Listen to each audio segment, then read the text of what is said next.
Bob Ellis and I are just talking about the Benghazi debacle and wanted to share a little of the conversation with you.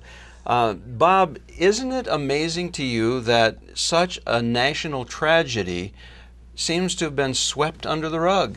Yeah, they tried from the very beginning to sweep it under the rug with all this silly talk about stupid videos that caused it to begin with, and they've done nothing but try to sweep it under the rug the whole time. So here we are 6 months later. What do we really know about it? I don't think anything new has come out lately at all. No, what we do know is that the president of this nation at about 5 o'clock checked in and then checked out, while Americans were being killed and pleading for help and being denied any kind of assistance. Yeah, I seem to recall some discussion during the campaign, if not the last one, certainly the one in 2008, about that 3 in the morning phone call and how that would be handled. It sounds like he never even got the call. No, it wasn't 3 o'clock in the morning. It was just before dinner. Yeah. He must have not wanted to miss dessert or something. I don't know. So, yeah, something important. Pretty disgusting.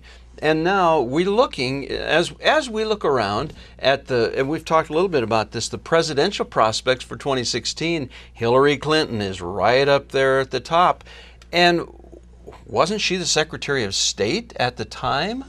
Indeed, and that could be some baggage that follows her. I'm sure that it won't if the mainstream media has anything to do about it, but if patriotic Americans are watching and remembering what's gone on, she should be taken to account for that, because she, right under the president, is responsible for what happened or didn't happen over there to protect our people. You know, the Clintons have a long history of not being held accountable, all the way back to Whitewater, and then Lewinsky, and then I mean, we could make a list. I've seen lists, and I'm not verifying the accuracy, but lists of names of 40 or 50 people who had mysteriously been killed, been missing, or killed themselves, who were close associates with the Clintons. Kind of makes you wonder. It really does. I remember those stories too, and there were kind of too many of them to easily dismiss.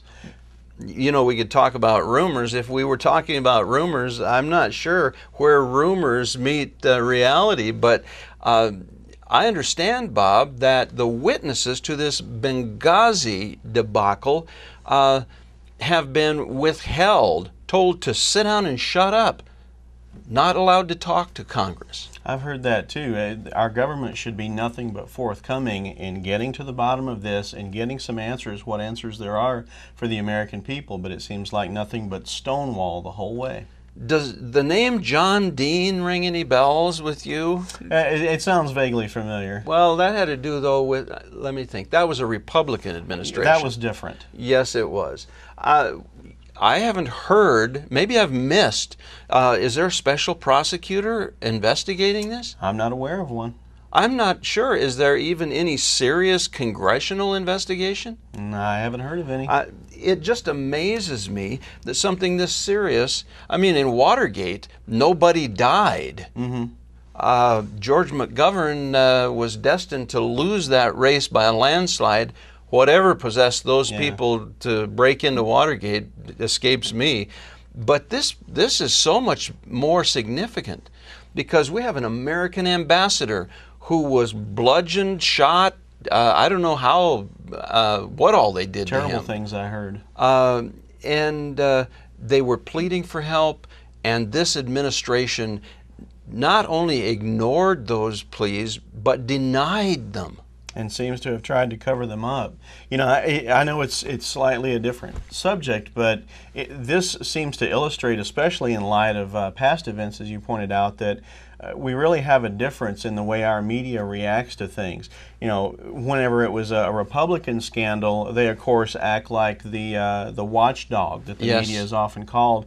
But whenever it comes to a Democrat president, a liberal president, or anyone, they're a lapdog. They're lapdogs, exactly. They hop up in the lap. They want a little petting, a little loving, and they, you know. Well, I think maybe that's an accurate description of what is really part of the problem.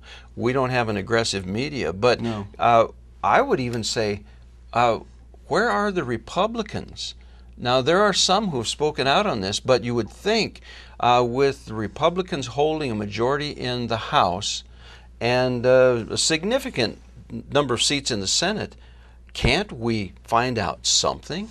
You would think, but it seems that from everything I've heard, the Republicans seem to have taken a message from the last election that they need to shut up and be meek and mild and not make any waves, and that in some way is going to impress the American people. So I think that might be why we haven't heard a whole lot from them. Well, I'm just sitting here thinking, Bob Ellis isn't in the Senate or the House, or things would be different. Wish you were running. But for now, we'll just keep talking about it, and hopefully we'll see that this will see some light of day.